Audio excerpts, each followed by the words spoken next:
दोस्तों काफ़ी important video होने वाली है, प्लीज़ वीडियो को पूरा देख लेना। इंपॉर्टेंट है, पूरा देखना, प्लीज़ पूरा देखना। ऐसा इसलिए कहा जा रहा है, अगर आप ये वाली वीडियो देख लेंगे तो काफ़ी बेटर तरीके से आप सारी बातें समझ पाएंगे। देखो, आपको अपना एग्ज़ाम आपका कैसे देना है, क्या स्ट्रेटजी आपको रखनी है, सारी बातें यहाँ पर होंगी। यहाँ पे सारी चीज़ें डिस्कस की जाएंगी, क्या चीज़ें कैसी होंगी, कहाँ से आप कितना पढ़ेंगे, कैसे आप कर सकते हैं हर चीज़, वो सारी बातें डिस्कस होंगी। प्लीज़ वीडियो को देख लेना।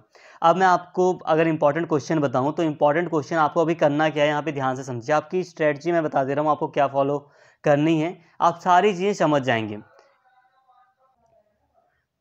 देखो दोस्तों, ये जो अंडरस्टैंडिंग पॉलिटिकल थ्योरी का ये जो आपका सब्जेक्ट है, आप यहाँ पे कुछ बातें अगर समझ जाएंगे तो बहुत अच्छा आपका एग्ज़ाम जाने वाला है। प्लीज़ एंड तक देखना। देखो, अब अगर हम डायरेक्टली मुद्दे की बात पर आएँ तो आपके सिलेबस के अकॉर्डिंग सारी चीज़ें समझने में ज़्यादा आसानी होगी, हम अच्छे से सारी चीज़ें समझ पाएंगे। तो एक बार सिलेबस पे दोबारा नज़र डालते हैं, क्या चीज़ें कैसे करनी है, आप यहाँ पर ध्यान दीजिए। देखो, आपको अभी मैंने रिसेंटली एक वीडियो डाली है राजनीतिक दायित्व से संबंधित। आप यकीन मानकर चलो कि एक क्वेश्चन कंफर्म है, लिख कर मैं दे रहा हूँ कि राजनीतिक दायित्व से आएगा ही आएगा।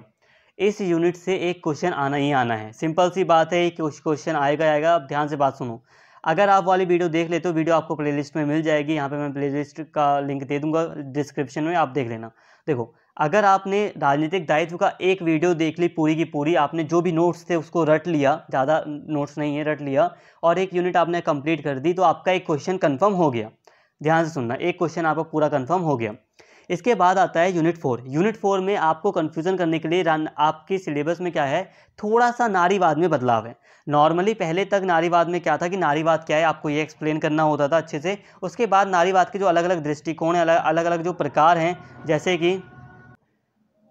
जैसे कि मार्क्सवादी, उदारवादी और दूसरे जो भी हैं, तो अलग अलग नारीवाद के प्रकारों को समझना था, जो दृष्टिकोण है उनको समझना था। देखो, इस बार क्या है, थोड़ा सा दे दिए कि भारतीय कॉन्टेक्स्ट में नारीवाद को थोड़ा सा आपको यहाँ पर पढ़ना है आपके सिलेबस के अकॉर्डिंग। लेकिन मैं आपसे कह रहा हूँ कि आपको नारीवाद के ऊपर जो वीडियो आपको प्लेलिस्ट में मिल रही है वो आपके लिए ही बनी है। थोड़ा सा आपको भारतीय कॉन्टेक्स्ट में पढ़ना था, लेकिन भारतीय कॉन्टेक्स्ट में अगर आप नहीं भी पढ़ेंगे तो कोई दिक्कत नहीं है। ठीक है, आप मेन जो थ्योरी का जो सब्जेक्ट है वो भारत का, देखो सिंपल सी बात है, जो आपका पॉलिटिकल थ्योरी का सब्जेक्ट है, क्या वो कह रहा है कि आपको भारत के बारे में पढ़ना है? ये जो उदारवादी दृष्टिकोण है, क्या ये भारत में इसका जन्म हुआ है? नहीं ना। ये पूरा का पूरा सब्जेक्ट थ्योरी का सब्जेक्ट है, और ये अमेरिका में भी सेम रहेगा, भारत में भी सेम रहेगा। तो यहाँ पे जो नारीवाद है वो भारत में भी वही पढ़ा जाएगा, अमेरिका में भी वही पढ़ा जाएगा। ये थ्योरी है, पॉलिटिकल थ्योरी। तो यहाँ पर नारीवाद में बस आपको मेन जो फोकस करना है वो करना है कि नारीवाद क्या है और नारीवाद के अलग अलग प्रकारों की। इसके ऊपर जो वीडियो आपको प्लेलिस्ट में मिलेगी वो आपके लिए ही बनी है, बस उस पर मैंने अंडरस्टैंडिंग पॉलिटिकल थ्योरी इसलिए नहीं लिखा क्योंकि दूसरे बच्चों के भी वो काम आ जाए, इसलिए बस। तो सिंपल सी बात है, स्ट्रेटजी को फॉलो करते हुए आपको पहला काम करना है कि ये जो राजनीतिक दायित्व है आप इसको पहले ख़त्म कर लीजिए, पूरा देख लीजिए एक वीडियो, और आप एक क्वेश्चन अपना प्रिपेयर कीजिए। इसके बाद नारीवाद से भी एक क्वेश्चन आना ही है, तो आना है, चाहे वो कैसे भी क्वेश्चन आएगा, आप वो सारा का सारा चीज़ें लिखेंगे जो आपको वीडियो में पढ़ाया गया है नारीवाद की। ठीक है, तो नारीवाद का एक क्वेश्चन आएगा ही आएगा, तो 2 क्वेश्चन आपके बिल्कुल हो गए मेरी वीडियो के तहत।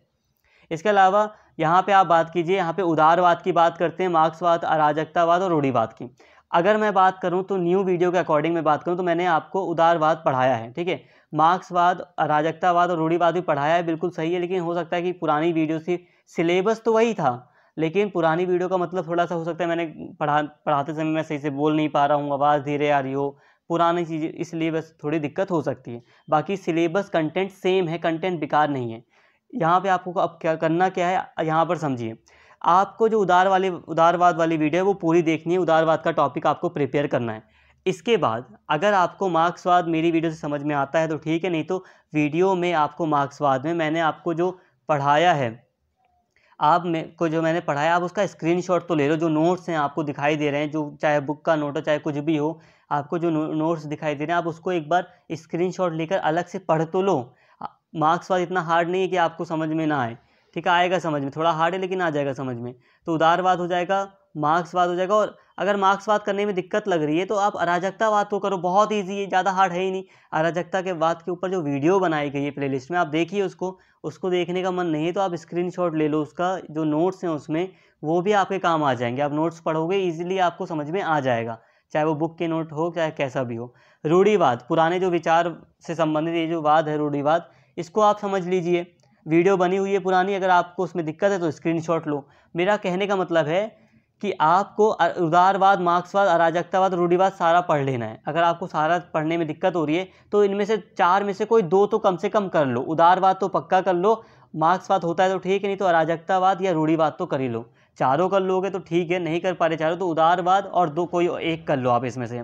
और इतना मान के चलो कि इसमें से 2 क्वेश्चन आएंगे तो 2 में से आप, अगर आपने कुछ भी नहीं किया तो एक तो करके आओगे ही आओगे। ठीक है, तो आपका 2 क्वेश्चन 3 क्वेश्चन हो गए। ठीक है, अभी तक आपने 3 क्वेश्चन समझ लिए।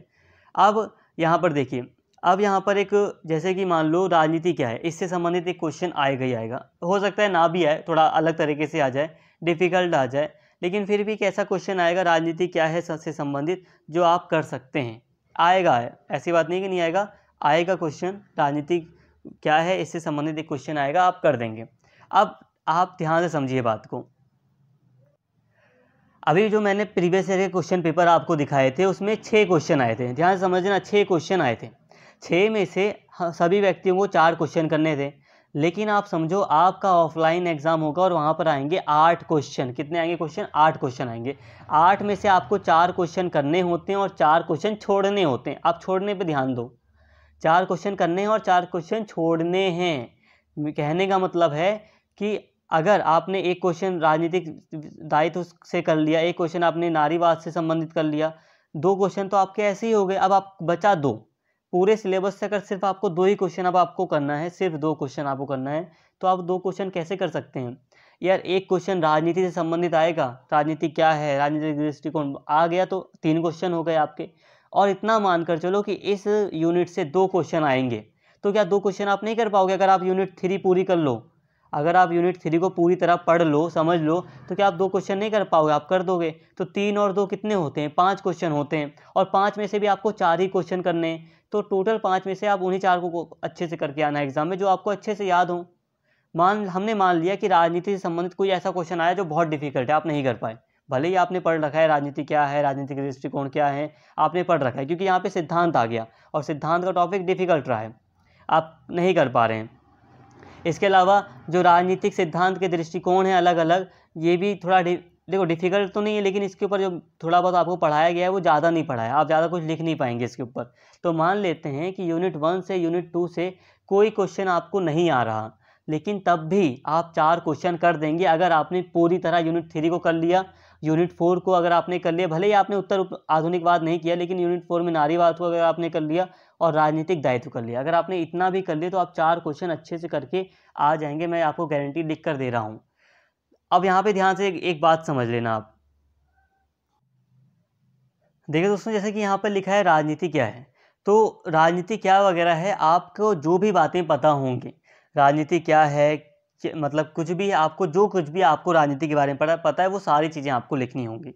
ठीक है, क्वेश्चन आपको कंफ्यूज करेगा, लेकिन आपको कंफ्यूज नहीं होना है। क्वेश्चन आपको कंफ्यूज करने की कोशिश करेगा। अब वो हो सकता है राजनीति क्या है ना, इसकी जगह बहुत अलग तरीके से आपको कहे राजनीति के ऊपर लिखने को, लेकिन आपको घबराना नहीं है। आपको राजनीति के बारे में जो कुछ पता होगा आपको वही सब लिखना पड़ेगा। अब यहाँ पे थोड़ा डिटेल में आप समझिए बात क्या है। देखो यहाँ पे क्वेश्चन है, जैसे कि लिखा है अनुदारवाद के विकास का वर्णन कीजिए। मतलब यहाँ पर उसे लिखना चाहिए था कि रूढ़िवाद क्या होता है। अगर वो सिंपल सा ये लिख देता तो बच्चे आसानी से कर आ जाते क्वेश्चन को, लेकिन यहाँ पे उसने अलग तरीके से पूछा। और हमने भी रूढ़िवाद कैसे समझा, कंजर्वेटिज्म का इंग्लिश का उदाहरण लेकर हमने समझा कि हाँ, कंजर्वेटिज्म को तो इंग्लिश हिंदी में रूढ़िवाद कहते हैं, तो हमने समझ लिया कि इसे रूढ़िवाद लिखना है यहाँ पर। लेकिन यहाँ पर आप बात को समझिए, क्वेश्चन चाहे किसी भी तरह का लिखा हो, आंसर आपको वही लिखना है। क्वेश्चन इतना लंबा चौड़ा लिखा है और आपको लिखना क्या है, रूढ़िवाद। अगर क्वेश्चन सिर्फ सिंपल सा कहता कि रूढ़िवाद क्या है, इसकी व्याख्या कीजिए, तब भी मैं वही आंसर लिखता। और इतना लंबा क्वेश्चन लिखा है तब भी मैं आंसर वही लिखूंगा। तो मतलब यह है कि आंसर राइटिंग करते समय वो आपको इस तरह से क्वेश्चन देते हैं कि बच्चा कंफ्यूज हो जाए, लेकिन क्योंकि आपको 6 पेज का आंसर लिखना है, 5 पेज से कम तो आपको सोचना भी नहीं है, तो इतना लंबा आंसर जब हमें लिखना होता है तो हम सारी बातें उसमें लिखते हैं। ठीक है, हम थोड़ी बहुत नहीं लिखते, हम सारी बातें लिखते हैं। जैसे कि यहाँ पे लिखा है नारीवाद की विविध धाराओं का परीक्षण कीजिए। मतलब नारीवाद क्या है ये भी मैं अच्छे से बताऊंगा, जितना मुझे पता है सारी बातें बताऊंगा, और नारीवाद के अलग अलग जो प्रकार हैं वो भी बताऊंगा मैं। ठीक है, बस क्वेश्चन में आप कीवर्ड्स को ढूंढिए। फर्स्ट सेमेस्टर निकालेंगे तो आपको सेकंड सेमेस्टर समझ में आ जाएगा। मार्क्सवाद यहाँ पर लिखा है ना, तो मार्क्सवाद क्या है, मार्क्सवाद के बारे में जितनी भी चीज़ें पता है वो सारी आप लिखोगे, पॉइंट पॉइंट करके नहीं लिखोगे। मार्क्सवाद की विशेषता 1, मार्क्सवाद की विशेषता 2, ऐसे नहीं लिखना है। आप ऐसे पॉइंट करना तो कर सकते हो नोट्स की तरह, बाकी आप पैराग्राफ में ऐसे लिखेंगे, 4-4, 5-5 लाइन के, 8-8 लाइन के पैराग्राफ की तरह लिखो, कोई दिक्कत नहीं होती। ऐसा नहीं कि आपको पूरा मतलब भरना है, वहाँ से लेकर पूरा राइटिंग कर रहे हैं, पूरी चीज़ें भरनी है, ऐसे नहीं है।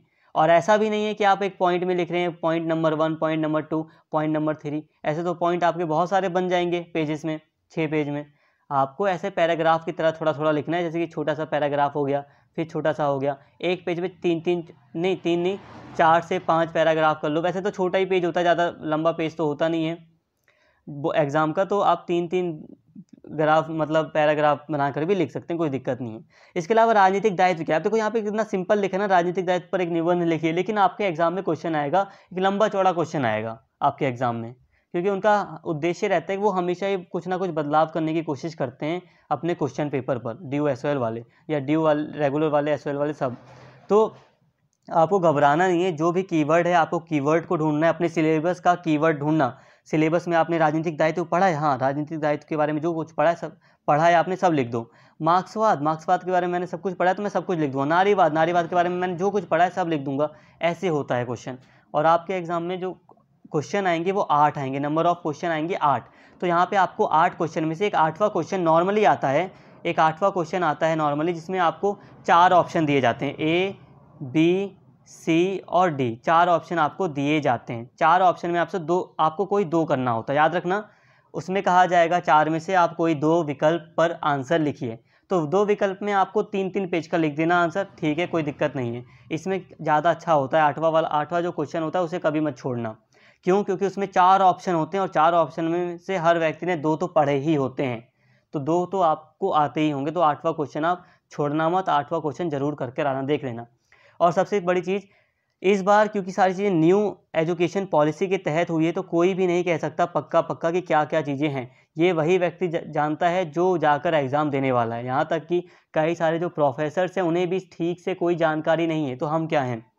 आपको एग्ज़ाम देते समय जो गाइडलाइंस है पेपर के, जो पहले जो गाइडलाइंस दी गई हैं उन्हें आपको अच्छे से पढ़ना है। पहले क्वेश्चन पढ़ लेना कि आपको कितने क्वेश्चन करने, हो सकता है आपको 5 भी क्वेश्चन करने पड़े, एक बार देख लेना।